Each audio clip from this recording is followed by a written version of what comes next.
Dans cette vidéo, on va parler de comment rester riche, peu importe le montant que ça doit représenter pour vous et votre objectif. Ce qui est important après être devenu riche, entre guillemets, pour soi, pour ses propres objectifs, c'est de le rester. Et le plus gros ennemi, et celui sur lequel je pense beaucoup de personnes ne consacrent pas suffisamment de temps, le plus gros ennemi de la richesse et du maintien de la richesse, c'est l'inflation. Et donc ce qu'il faut toujours avoir en tête, même si ces 30-40 dernières années n'ont été que justement une baisse de cette inflation, des taux d'intérêt bas, on a eu un retour de cette inflation avec le Covid. Évidemment maintenant tout le monde se chamaille, tous les experts économiques se chamaillent entre est-ce que l'inflation va continuer de baisser et on va revenir en mode japonisation où on a une inflation basse, des taux d'intérêt bas et quelque part une croissance économique plus molle, ou au contraire, est-ce qu'on commence un nouveau cycle, c'est-à-dire un cycle où l'inflation sera plus élevée que ce qu'on a connu ces dernières années, peut-être du 3, du 4%, il faudra s'y habituer ces prochaines années. Est-ce que, avec la gestion des dettes et des déficits, ou est-ce que, éventuellement, voilà, tout ce qui va être taux d'intérêt des banques centrales ne vont pas descendre aussi bas que ce que l'on croit. Et peut-être, même si on les baisse actuellement, on s'arrêtera à 3,5, 2,5% peut-être en Europe, et on va rester sur des niveaux qui sont plus élevés que ces dernières années. Donc rester quelque part dans une inflation à 2,5, 3%. Année après année, si vous voulez, on n'a pas l'impression que c'est énorme, mais vous avez les intérêts composés, évidemment, qui s'additionnent, et au bout de 10 ans, évidemment, ça fait une grosse perte de pouvoir d'achat, si à côté de ça, vous n'avez pas mis en place un certain nombre de stratégies pour conserver votre pouvoir d'achat, conserver, entre guillemets, vos richesses.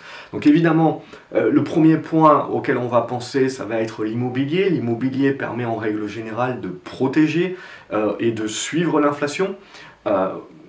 On est également dans des pays où vous allez avoir une taxation accrue, où vous allez avoir des réglementations par rapport au loyer, donc vous ne pouvez pas nécessairement augmenter les loyers typiquement pile poil au niveau de l'inflation ou plus que l'inflation. Et ces prochaines années, éventuellement, on verra, en France, ça peut devenir compliqué. Donc ça peut être un élément un petit peu compliqué. Le deuxième point, c'est la bourse, l'achat d'actions, où les actions et les entreprises vont en règle générale répondre à l'inflation par une augmentation de leur chiffre d'affaires et de leur prix, et à partir de ce moment-là, c'est à eux aussi par rapport de conserver leur niveau de marge, mais essentiellement on va dire que tant que vous n'avez pas de l'hyperinflation, c'est-à-dire des inflations qui vont dépasser les 6, 7, 8%, la majorité des entreprises sont capables, justement avec un avantage compétitif, de faire passer les hausses de prix à leurs clients. Et donc si on a des actions de ces entreprises-là, ça peut être une protection en effet de l'inflation, puisque ces entreprises-là vont protéger également leurs revenus, voire les augmenter dans des périodes plus inflationnistes. Mais pour moi, le principal, si vous voulez, c'est toujours l'idée, c'était ce que j'avais proposé il y a déjà 2 ans, 3 ans, quand on était dans des taux Covid où on pouvait obtenir du 1, 1,5%. C'était l'idée justement, si on pense qu'il va y avoir une inflation pour les 20-25 ans à venir, mais ne serait-ce qu'à 3% par an, c'est d'emprunter à taux fixe. Un gain de pouvoir d'achat, c'est-à-dire que certes vos mensualités restent les mêmes, mais cet argent-là, dans 10 ans, il ne représente plus autant en termes de pouvoir d'achat. Et ça, c'est quoi? C'est la dévaluation des monnaies. Mais il faut, à côté de ça, avoir des revenus qui arrivent à augmenter au moins de l'inflation. Sinon, ça ne sert à rien. Si vos revenus n'augmentent pas au moins de l'inflation, vous avez une perte de pouvoir d'achat, et cette mensualité, si vous voulez, continue d'avoir un certain coût pour vous. Donc l'idée première, au-delà de tout ce que je viens de vous exposer, le plus important, c'est d'avoir la base et l'essentiel de la provenance de vos revenus qui est dans la capacité de croître autant, voire plus, que l'inflation. C'est de là que vous allez générer le plus de gains de pouvoir d'achat par rapport à l'inflation. Donc c'est essentiellement votre salaire.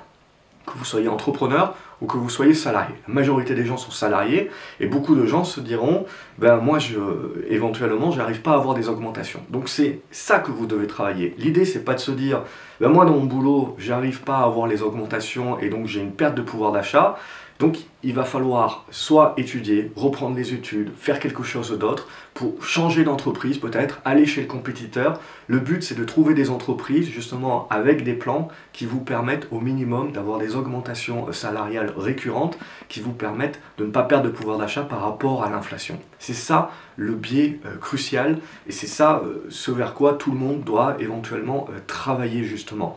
Parce que quand vous avez des salaires minimums, ils sont, on va dire, indexés sur l'inflation, même s'ils ne le sont pas. Beaucoup de gouvernements font toujours du social, etc. Donc là, on n'a pas trop besoin d'y penser. La problématique, c'est pour les gens un petit peu au milieu. Les gens qui sont les plus aisés, en règle générale, ils ont de l'immobilier, ils ont également des actions en bourse, ils ont une entreprise, ils ont un certain nombre de choses qui font qu'ils arrivent plus ou moins, si vous voulez, à toujours augmenter leurs revenus de manière supérieure à l'inflation, voire même profiter de l'inflation pour les décupler. Et c'est plutôt les gens du milieu qui sont toujours un petit peu coincés, parce qu'ils chopent les hausses des impôts, ils gagnent trop et ils n'ont pas les aides, ils gagnent pas assez et en règle générale ils sont dans des positions salariées où ils n'ont pas trop de pouvoir de marge de négociation, si vous voulez. Donc les augmentations salariales sont plus difficiles. En gros, si demain on arrive dans un monde en effet où il faut compter du 3-4% d'inflation pour les 10 ans, 15 ans, 20 ans à venir, c'est une réflexion énorme à avoir, surtout pour celles et ceux qui préparent leur retraite. Beaucoup de journaux, etc. vous diront combien il faut pour pouvoir vivre de ces rentes, vivre à la retraite. Mais c'est bien beau tout ça, parce que ça vous calcule par rapport à un capital, ça vous calcule par rapport à un taux de rendement à avoir, mais ça ne prend jamais en compte l'inflation.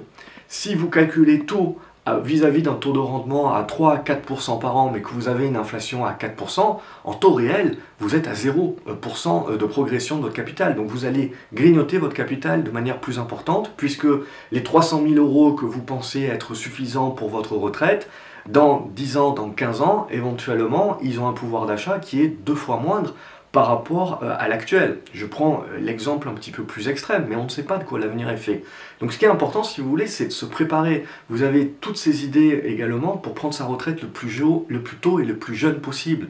Là aussi, ça part de constats qui sont sur les 30 dernières années où on est dans des mondes de taux très bas. Même aujourd'hui, on a les taux qui remontent, où on nous explique que c'est la crise, le truc, le machin.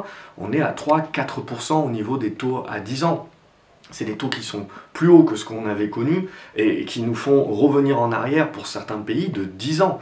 Donc c'est ça aussi qu'il faut bien intégrer si vous voulez, c'est que vous ne pouvez pas baser votre retraite sur la base de vos salaires sans vous battre, sans chercher à apprendre de nouvelles compétences pour pouvoir essayer toujours d'avoir des augmentations salariales du montant de l'inflation ou au-dessus de l'inflation. Je ne rentre même pas dans le détail, évidemment, que vous avez l'inflation officielle via le panier d'un certain nombre de biens, mais vous, de la manière dont vous vivez, éventuellement, vous avez une inflation qui est subite, qui est beaucoup plus importante. Et parce que vous n'achetez pas forcément les mêmes choses à l'intérieur de ce panier, où vous allez acheter essentiellement les choses où il y a le plus d'inflation par rapport à d'autres choses. On sait très bien que toute la tech, tout ça, vous avez une déflation chronique là-dessus. Mais tout ce qui va être nourriture, tout ce qui va être lié à des matières premières, l'inflation éventuellement va continuer et va perdurer. Alors, il faut se placer en fait directement dans le scénario entre guillemets du pire, c'est le scénario inflationniste. S'il n'y a pas d'inflation, qu'on revient à la déflation, qu'on a une japonisation géante du monde, et notamment de l'Europe qui devient un EHPAD géant, et donc vous êtes plutôt dans de la désinflation, voire de la déflation, il y a moins de problématiques. Vous avez une autre problématique qui est plutôt de la santé économique, la croissance économique, et donc la capacité de garder votre job. C'est ça aussi qui sera le plus important.